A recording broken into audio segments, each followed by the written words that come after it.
Hello students, today's session will be on the Ricardian theory of rent.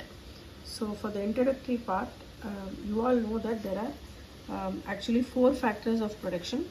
So that is land, labor, capital and organization. And rent, wages, interest, profit or loss, this is debatable, we'll talk about it later. So these are supposed to be the factor rewards. Okay, so accordingly the first one talks about the rent theory. There are different theories of rent. So what we are now going to see is going to be the Ricardian theory of rent, which is going to be a classical theory. Okay, so this theory of rent was propounded by David Ricardo in the year 1817. Okay, so accordingly the Ricardian theory of rent states that portion of the produce of the earth which is paid to the landlord for the use of the original and indestructible powers of the soil. Let me repeat. Ricardian theory of rent states that portion of the produce of the earth which is paid to the landlord for the use of the original and indestructible powers of the soil.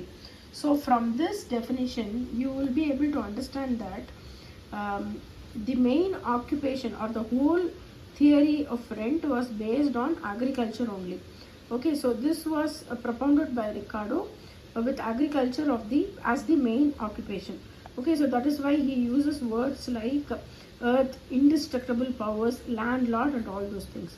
Okay, so what are the assumptions of the theory? The assumption first one is that rent arises due to differences in the fertility of the land. So those days it was assumed that it was not assumed, it was considered that the lands had different fertility. So, but now that's not the case. We'll discuss that while we are talking about it in the criticisms.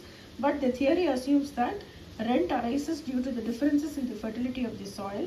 And the next one is it assumes law of diminishing marginal utility or returns. Okay, so which means that as you cultivate the soil again and again, its fertility tends to gradually reduce. Okay, and then the supply of land is totally inelastic. This is for the society as a whole. That is, for the whole nation, the supply of land is totally inelastic. That is, we cannot increase the availability of land with respect to our requirements. And the next one is income from land, that is rent, is a surplus earning.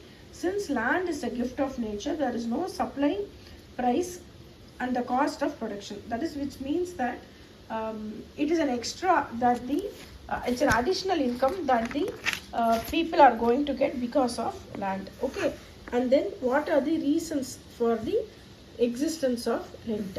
First one is going to be the scarcity of land, and the second one is going to be the differential fertility of the soil. Okay, so how does this work? We can see that on the x-axis you have differential rent and the y-axis you have the total produce. Okay, so this is going to be the cost which is going to be constant. Okay, that is, as the rent increases, the cost it holds the same. Okay, so because of the differential fertility, the total produce of this land, of land 1 is more than that of land 2. The land 3 is supposed to be very infertile, so it does not give any rent. That is, you can see that the first land is going to be maximum fertile, so it is going to give a rent of A, B, D, E. You can see it in the diagram. So which is going to be the maximum rent, and the second piece of land is going to have moderate fertility. So this is the moderate rent that it is going to see. This is the area that denotes the moderate rent. And finally, there is no fertility. This third piece of land has very least fertility or no fertility, so it gives no rent. Okay, so with regards to the criticisms, you can see that the supply of land is fixed. So for the individual, it is not fixed.